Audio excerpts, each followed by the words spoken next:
Hello everyone, my name's Impractical and welcome back to Sonic Speed Simulator. Yes, I have returned.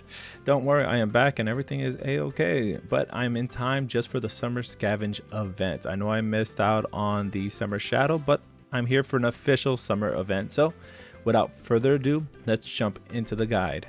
Okay, so for this event, we're going to be destroying and collecting Sunstone shards. So destroying is for the clusters, the collecting is for the shards itself. Now, this is a giant collectathon. We need 15,000. This was a pretty easy event overall for me.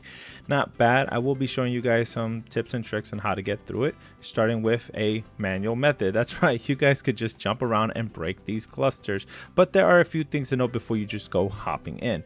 Event Chows do work with this event, thankfully, and also the fact is magnet is very effective for picking up the shards. Now it has no effect to the clusters, but it does have effect for the shards that are scattered around Green Hill, along the beach, and on the paths.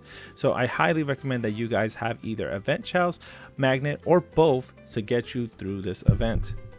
Of course, those are the obvious recommendations for this event, but some that are not so obvious are the tornado and specific characters like No Play Style Sonic. No Play Style Sonic can actually stay on top of the water.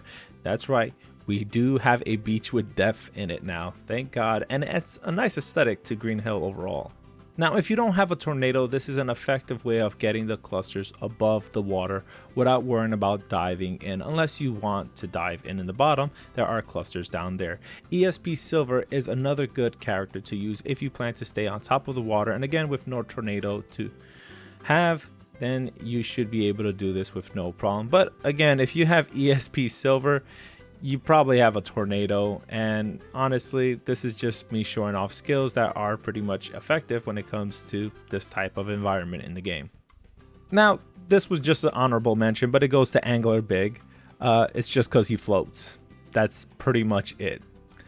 Is he really effective for this event? Not really much unless you're planning to collect it on ground.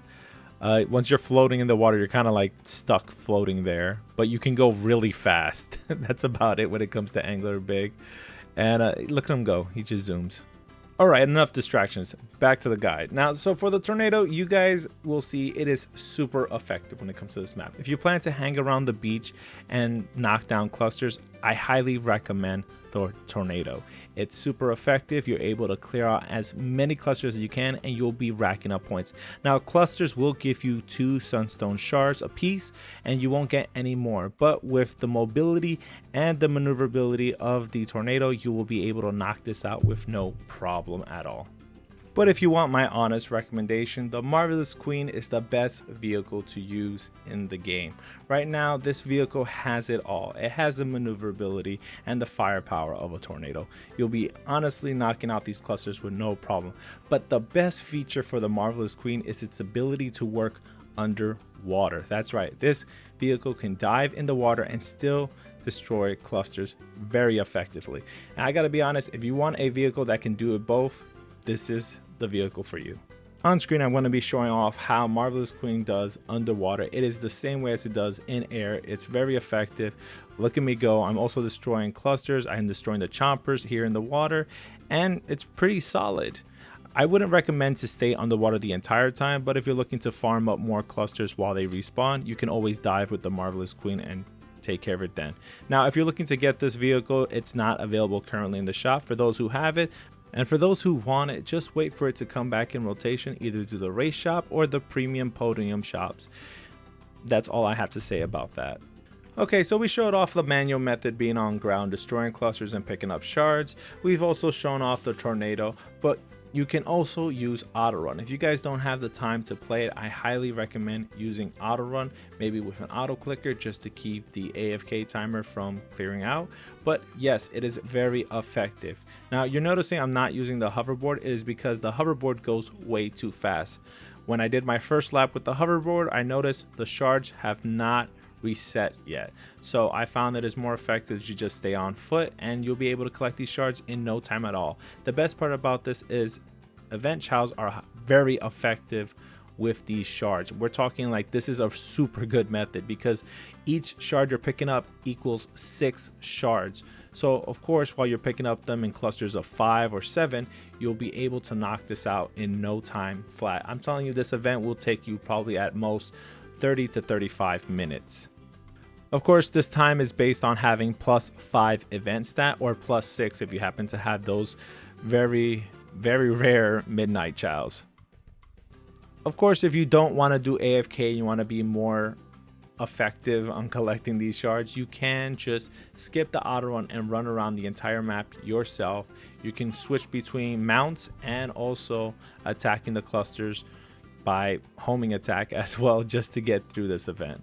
Let's take a look at our rewards. Of course, we have the Sunstone chows. They're beautiful and gorgeous, but the highlight of this event is the best reward I can say is Summer Rouge. Now this skin is beautifully done. Now I can see this skin being a fan favorite. It really does stand out amongst all her skin. It fits the theme of the event and it's perfectly there. Now she will also be able to pair up with Sonic and Shadow for having summer variants.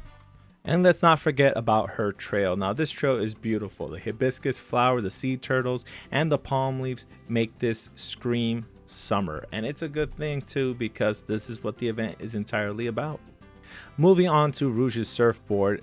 It works on top of water. Yes, you can stay on top of water with this surfboard, making it very effective. Now you can see that the layout of the Green Hill Beach was made with her surfboard in mind, because of course you'll be hitting a lot of these boost rings just going through it.